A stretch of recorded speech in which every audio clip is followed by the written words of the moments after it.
In the world of modern warfare, air superiority plays a key role. And if we take a look at the approach that helps with this task, then few can compare with the American F-35 Lightning II. Today we'll be telling you about all the improvements that will keep this steel giant at the forefront of military technology for decades to come.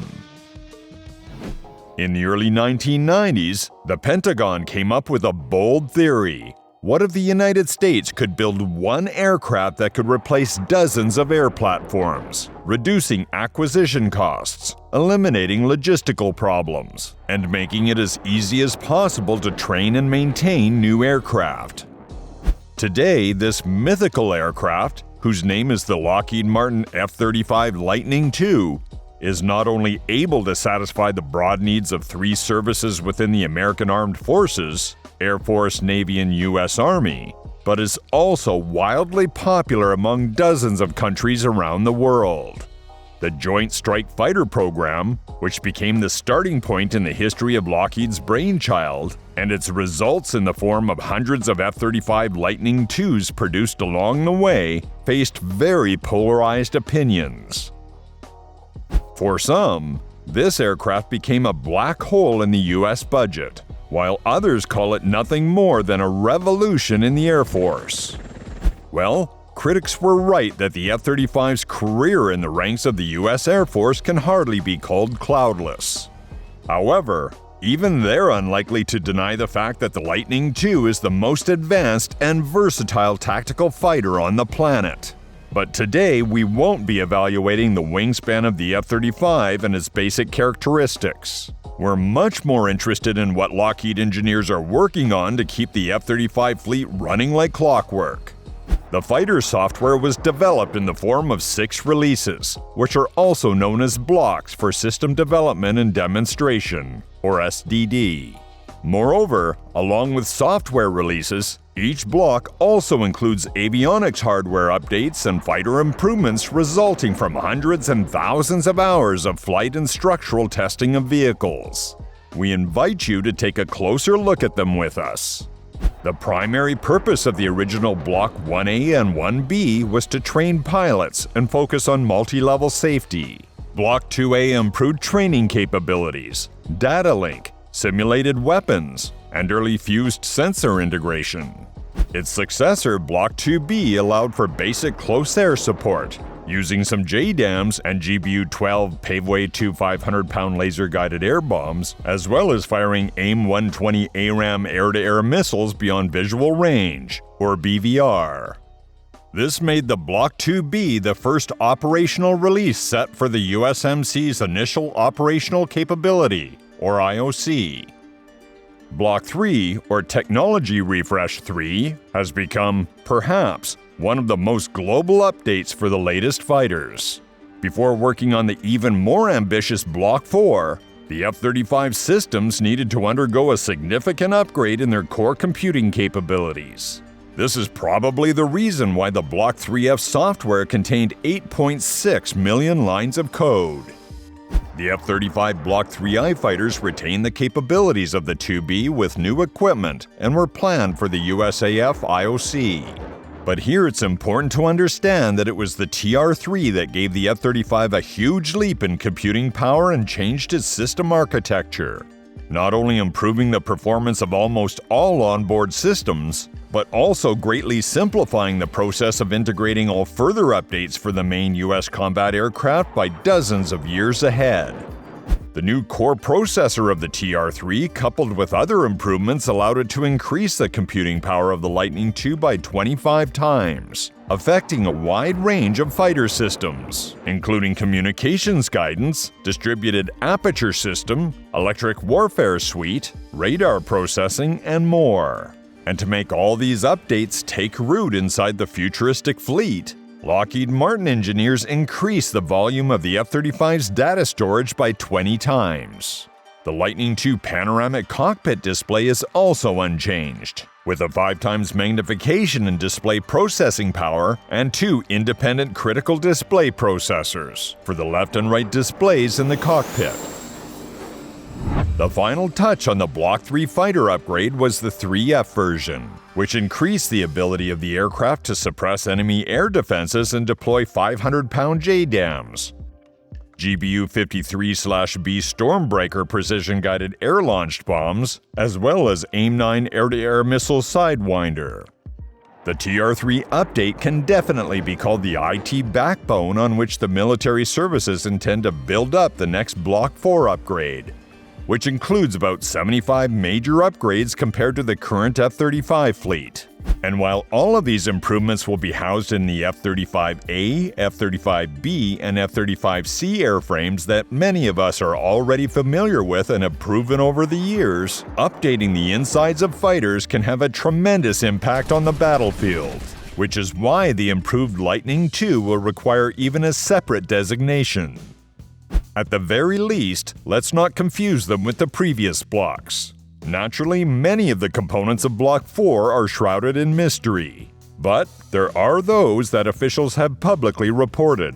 Lockheed Martin says it intends to introduce its state-of-the-art Advanced Electro-Optical Targeting System, or EOTS, into Block 4, offering crystal-clear resolution, unrivaled multispectral range, and most importantly, significant cost savings.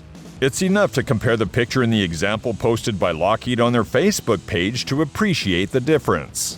Additionally, according to experts, the new EOTS can be placed in the same place as its basic version with minimal changes.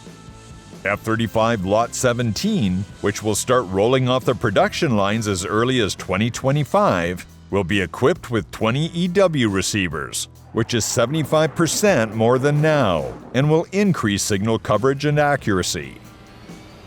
However, among the new EW capabilities of the aircraft, the most interesting is the multifunctional AESA radar, AN/APG-85, from the legendary Northrop Grumman, which replaced their previous development, AN/APG-81, installed in today's F-35s. Although we're unlikely to see details about the operation of the radar itself, some experts suggest that the new AESA radar uses transmit-receive modules, or TRM, based on gallium nitride, or GaN. This is because it's able to increase the clarity of signal transmission in the fight against electronic countermeasures and better control the temperature, allowing you to transfer larger amounts of energy to capture targets and perform electronic warfare tasks. This design can double the F-35's target detection range while maintaining the same power output and array size, giving the F-35 a distinct advantage over other fighters in beyond visual range engagements. To power this amount of advanced avionics, the F-35 will require an engine upgrade or even replacement with one that can generate much more electricity. The issue sparked a fierce battle between two leading suppliers, General Electric and current Lightning II engine manufacturer Pratt & Whitney, which provided the advanced F-135 turbofan engine. And with the F-35 becoming one of the most expensive defense programs in history, the stakes are extremely high. In 2016, the Adaptive Engine Transition Program, or AETP, started to develop and test adaptive cycle engines that could be reconfigured in flight to optimize fuel efficiency or thrust as needed. AETP technology was primarily intended for the future sixth-generation fighter being developed as part of the U.S. Air Force's Next Generation Air Dominance program. But it's also being considered as a potential engine upgrade for the F-35 fleet. In 2018, General Electric and Pratt & Whitney were awarded contracts to develop prototype 45,000 lbf thrust-class engines, designated XA-100 and XA-101 respectively. And while Pratt & Whitney developed their own adaptive cycle, XA-101, one of the F-35 program managers, Jennifer Lotka, argued that AETP engines are not suitable for the F-35 and that it makes more sense to reserve adaptive cycle technology for the new generation of American NGAD fighters. Instead, the company would have opted to develop an evolutionary engine core upgrade, or ECU, increasing the thrust of the current F-35 engines by 10% and fuel efficiency by 5%, thereby improving range by 7%. supposedly reducing costs of an in-shop work visit by 36%. At the same time, General Electric is trying hard to convince the US Air Force to abandon the F-135 and equip the Lightning II with their XA-100 adaptive cycle engine. This beast is expected to increase the fuel efficiency of fighters by 25%, increase the range by 30 to 35%, increase thrust by 10 to 20%, and also be able to absorb twice as much heat. That is, in theory, the XA-100 offers the service fleet more significant performance improvements. However, what is the price of such innovations? After all, the development of the ECU from Pratt & Whitney will cost $2.4 billion, which is significantly less than the $6.7 billion requested by its competitor General Electric. So, in the case of choosing an ECU engine for the F-35, the United States can save about $40 billion on the life cycle of its Iron Birds. On the other hand, GE's AETP engine is made from ceramic matrix composite materials to further improve thermal stability and can greatly improve the cooling of fighter jets, which will play an important role if the Lightning II fleet gets its own directed energy weapons by the 2030s. These being things like combat lasers, which are actively being developed by the best engineers as we speak. But most importantly, the XA-100 can alleviate the F-35's shortcoming that plagues many Air Force officials: its limited range without aerial refueling, which forces the F-35 to be based within range of ground-based ballistic missiles, such as in the Pacific Theater of Operations. So, where are the new weapons, you ask?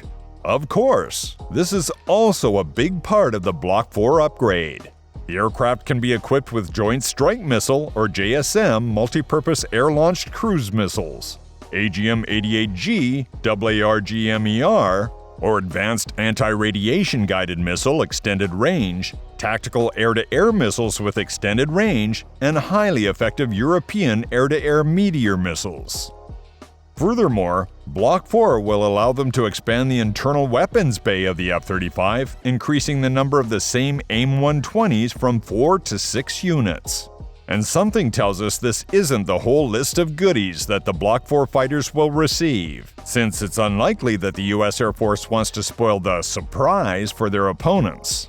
According to average estimates, upgrading a fleet of 600 Lightning II fighters to Block 4 will cost about $15 billion, or about $25 million each, which is 1/3 of the cost of the latest modifications of these aircraft. Someone may consider such a price of improvements unjustified, but in the end, it's these investments that allow you to sleep peacefully, curbing the exorbitant appetites of the world's dictators who look nervously at the growing power of the weapon of democracy and the appearance of the F-35 in the fleets of the strongest countries around the world. What do you think? Will the F-35s be able to compete with future NGAD fighters even in 2050 due to upgrades? Let us know in the comments below.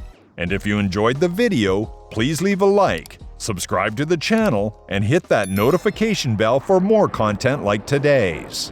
Thanks for watching, and we'll see you in the next one.